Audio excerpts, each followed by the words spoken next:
currently the Vice President of Sales and Pre-Sales with Zeita Technologies. We are SAP Premier partners.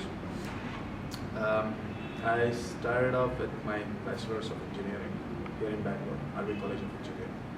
Did my Bachelor's in Instrumentation Technology. Went over to the US, did my MBA in Stewart School of Business, Illinois Institute of Technology in Chicago. And then worked there for until 2010. And patriotism, India calling, lots of opportunities here. So took a strategic decision, moved back, and I'm here where I am today.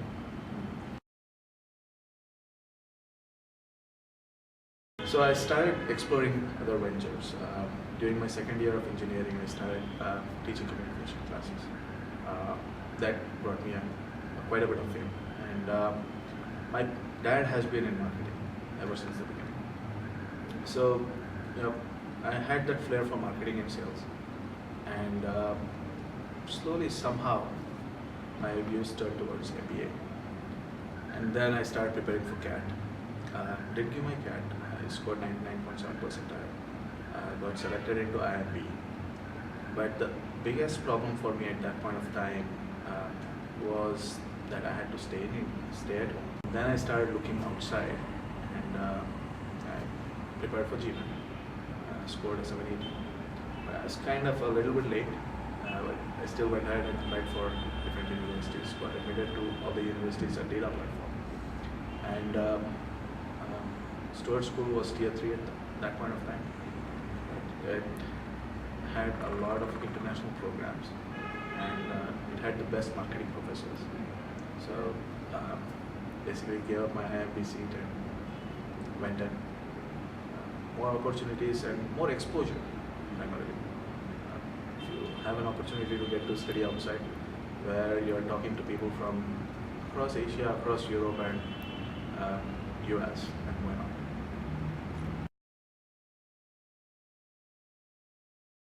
Extremely helpful professors. You can approach them at any point of time, irrespective of what time it is, right? And there are no stupid questions. That was one of the biggest things. I mean, when I went into the class, I could ask the same question 100 different times, and the professor wouldn't get angry. I could go in my shorts, although I never did, but I could go in my shorts. I could sit in front of my professor with my legs hanging in the air. That never happens here. Right? Smaller classrooms, 20 students, 15 students, 10 students. Out here, I mean, we were like 60 before. And even before that, during my 11th and 12th, I had 100 students. So those things did make a lot of difference. I mean,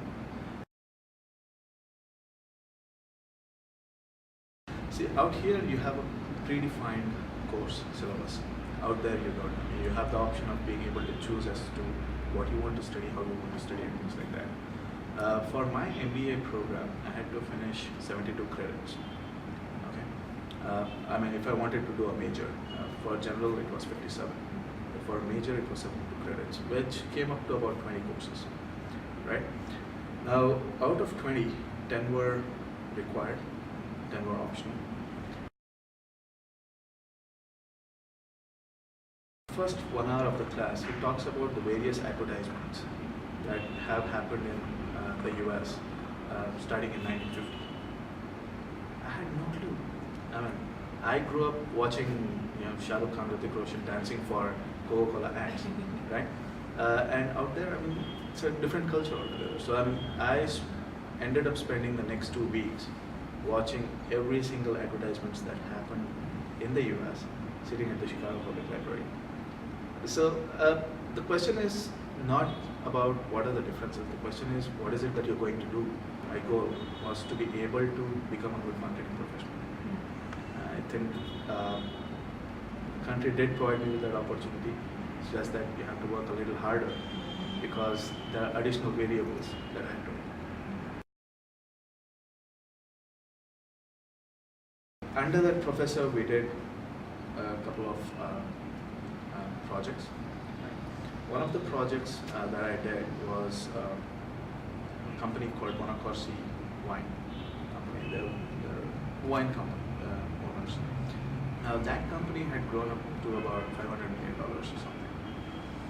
But the extremely interesting thing was that every single wine of theirs had a rating of 98 or above, which is not possible even for a very well established French wine company.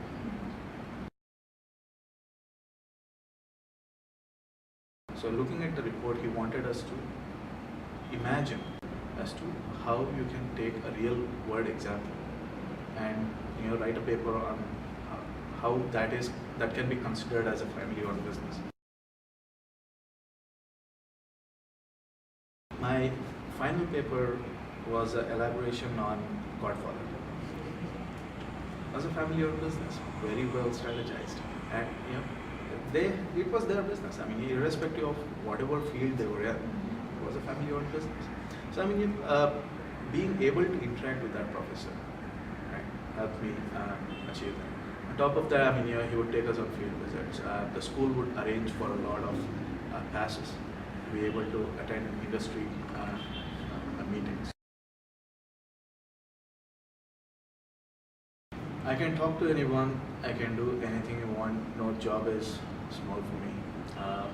And while studying during summer vacations, evenings I worked in kiosks selling gold, right? Cleaning up the kiosks.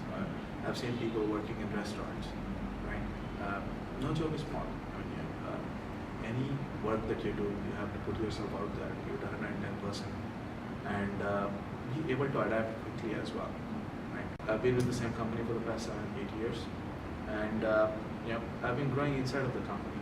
People like to change, people like to differ, but sticking on to something and then also being able to look at the bigger picture makes a lot of difference. I think years did get me ready for that.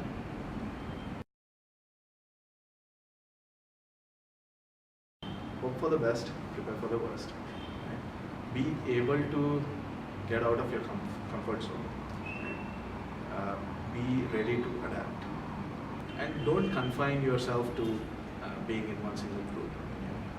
It's great to get into a comfort zone, but absolutely nothing wrong in getting out of that comfort zone to explore some new ventures.